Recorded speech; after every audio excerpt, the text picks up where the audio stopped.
มาเด้อมาเด้อไปกันเลยไปใส่วาตีมาเป็นคนดังจ้าพี่น้องมือนี่อยากเป็นคนดังว่าซ่านเฮ็ดคลิปมาแต่โดนแล้วยังบ่ได้ดังจักเทือเนาะค่ะมือนี่ก็เลยมาลงมือเป็นคนดังกับน้องนำฝนหรือว่าอีเตยนั่นเองค่ะพี่น้องมือนี่สิพามากินมากระทุหมูกระทะนะคะเป็นจังใดน้ำจิ้มเป็นตาแซ่บว่าจ้าสีสันจัดจ้านแซ่บหลายค่ะมาเด้อมือนี่ก็เป็นอีกมือที่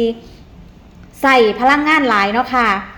เจ้านายก็เลยใจดีเลี้ยงหมูกระทะอีก2สุดจ้า2สุดใหญ่พอดีอิ่มพนักงานบ่หลายเนาะค่ะ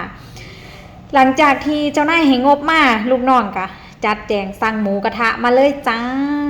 เตรียมพร้อมตั้งเตาค่ะหลังจากที่เฮ็ดงานแล้วเนาะค่ะแต่ว่ายังบ่แล้วคักมื้ออื่นมาเก็บต่อจ้า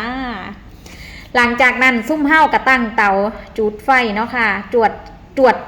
ฟาดบึบคือเก่าค่ะพี่น้องจัดแจงเอาหมูขึ้นไปดาดอยู่ในหม้อห่อนๆคือเก่าจ้าทั้งลวกทั้งย่างจ้าพี่น้องมือนี้แล้วเฮาก็เอาผักลงหม้อเนาะจ้ามีทั้งผักทั้งไข่มีทั้งหมูสไลด์จ้าเป็นจังใดเป็นตาแซ่บบ่หอมห่วยๆเตะดังมาเลยบาดนี้มาเด้อมาใดมากินน้ำกันแซ่บๆน้ำกันจ้าพี่น้องเฮ็ดงานอยู่บริษัทนี่ก็โอ้ยมวนว่าซั่นเจ้านายใจดีจ้าพี่น้อง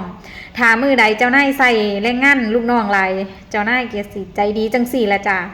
บ่เลี้ยงหมูกระทะก็เลี้ยงแนวอื่นค่ะพี่น้องเลี้ยงดูเจ้านายบริษัทนี่ใจดีเฮ็ดงานเฮ็ดอยู่ไสก็เมื่อยจ้าพี่น้องคำว่างานเนาะค่ะบ่มีหม้องใดสำบายแต่ว่าในความโชคดีของน้องๆของซุ่มเฮานี่ก็คือได้เจ้านายใจดีจ้าโชคดีหลายเติบค่ะมาเฮ็ดงานไกลบ้านไกลเมืองเนาะค่ะพี่น้องมาพอเจ้านายใจดีก็ถือว่าโชคดีแห้งโชคดีหลายจ้าจังใดหมูกระทะของเฮามันสวดเป็นตาแซ่บบ่จ้าหมูสไลด์มาเด้อจ้าพี่น้องมาเด้อจ้าหมูสไลด์คำใหญ่ๆน้ำกันจ้าเป็นจังใดย่างแฮมๆว่าซ่านมันนี่ก็ได้